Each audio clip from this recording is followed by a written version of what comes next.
My name's Marty Welch. I'm a full-time painter, and lately I've been doing a series of portraits. And I'm really trying to not just capture a likeness to the person, but I'm trying to get a bit of their essence and a bit of their character and try and put that down on canvas. Today I'm meeting Finlay Mcdonald, a freelance journalist, a man with strong opinions, and a one-time editor of the New Zealand Listener. Finlay. G'day. How are you? Pleased to meet you. Good. Come through, come through. Take a seat and we'll just get straight into it if that's all right. So you've never had a portrait or anything, sketch? No. Oh, my son has got some talent? Drawn me. In fact, he had an art assignment last week where he had to draw someone in his family, so he picked on me. Being, married to Carol Hirschfeld, doing the news and TV productions, do you spend a majority of your time at home? No. Well, I do work from home, and I also work in a variety of jobs, so I'm out and about, pleasing myself basically, but I like to think I have, what do you call it? A portfolio career. Yeah. How did you get into journalism? Was it something from school that you had a love for, or did you do well at English, you were interested in it, debating and all the... I was one of those kids that was pretty good at school, actually. Yep. And after I left school, I went travelling and I did this and that, and I went to university. I didn't really like university, never knew what I wanted to do. And I thought, oh well, I'm good at English. Yep. I'll apply for a few journalism courses and see what happens. With Finlay, he's got quite a strong face. He's quite expressive when he talks, so his face has a lot of movement. He's got actually quite nice pinks and quite orangey tones, so I'll probably explore that a little bit. I feel that probably large brushstrokes will probably be in the end piece, so yeah, it should be good. Lots of colour, quite a realistic portrait, I think, of Finlay. My form of rebellion was to disobey my father and go into the same line of work as him. What the fuck's that all about? Lead balloon when you told him? He shook his head and went, oh God. No. Yeah. And he was right. After all that. He was totally right. My dad ended up being really proud of me. Yep. He's dead now, but he was very proud of me for doing okay.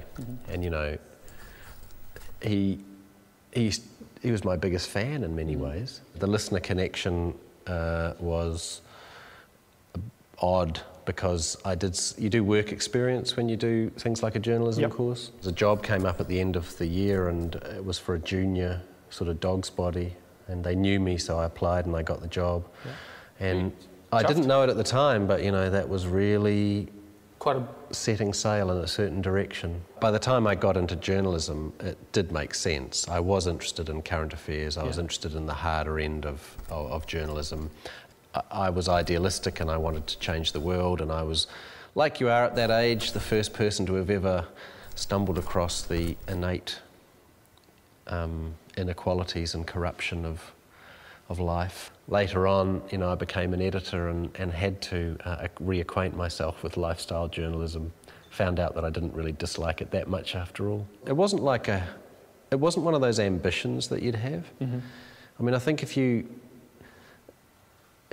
set out in your career to be the editor of this or that magazine, you're just basically destined to be disappointed, right? Because hardly anyone gets to do those jobs. They're always a sort of happenstance. Yep. And I did enjoy it for quite a long time, and then it became a case of diminishing returns, so I got out. I got out about a year after I should have, I think. Before you got out, you were part of the team with 9/11? Well, I was there when 9/11 happened, right in the middle of my editorship. Yep. Yeah. And so, how does one... Did you get a phone call at night, or you wake up? No, I woke up. Goes off? I woke up like everybody else. My alarm at that stage was going off at 5 to 7. Yep. Morning report. So the decision was whether you hold the presses and do something pretty superficial, or you wait a week and try to do something slightly more interesting. And well, it was a bit of a no-brainer. I looked at it and thought, well, this story will probably be here in a week. Yeah.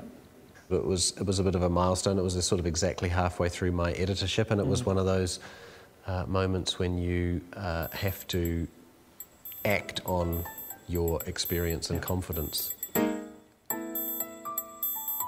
How hard was it after you actually did leave the Listener? I mean, did you really need to take stock? I think what I realised was I'd got very tangled up in the role of being the editor of the Listener. It demands a lot of your heart and soul to do it well. Yeah, so you start to confuse yourself a bit with the job, I think. It wasn't so much a psychological thing that I felt. I actually started to feel physical manifestations of stress, which is weird because I should have had the stress when I was in the job. But then there's this thing called post-traumatic stress, you know, which sounds a bit melodramatic because, you know, you're meant to get that after being in a war zone, right? But maybe I was. But I got the shakes, and I got in. I couldn't sleep properly, so it was, you know, I was feeling these physical manifestations. I definitely, and then the blues start to come from that because when you're not sleeping, you know, it actually does fuck with your head plenty. Anyway, so I mean, I just went and saw the doctor. I said, I don't think I'm feeling right. Yeah. You know, it can happen to anybody, the better. Because, you know, I think it's one of the things that's wrong with New Zealand is, you know, that staunch thing, whatever that staunch thing is. We all have our own definition of it, but I'm sure you know what I mean. Yeah, I know exactly what you mean. This is pretty much gone as far as we need it to go. It's nice being on the other side of the questioning. Awesome. Well, thanks so much for coming in.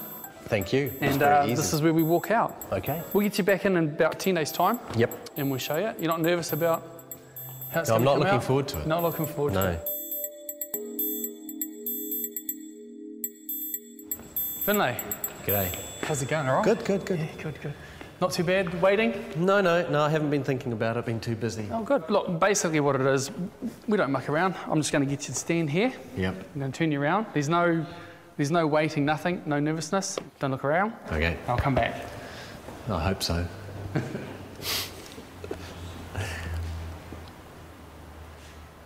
Okay. Just turn around. It looks like me. Yeah. That's a very good likeness. I haven't fallen to the floor in a heap, have I? No. No, that's great. I really like it. I get used to looking at yourself on the screen on television and in photographs and so on, but I was a lot more, not nervous, but interested, suspicious of how someone else would see me and interpret me. Yeah. The style that I've chosen for your painting is I haven't really blended in the colours at all, and I haven't worried too much about detail. I've tried to accomplish that with colour change and brushstroke. Yeah. The funny thing is I can see my father in that face. Yeah? Yeah, because it's always surprising. Do people say that you look like your father? Some people do, and you know, some people don't. But the older you get, the more you, not just physically, but psychologically, you start to see aspects of your parents in you. But I can really see bits of him in that portrait that I might not see in a photograph, for instance. Couldn't you have given me some more hair? I thought I did.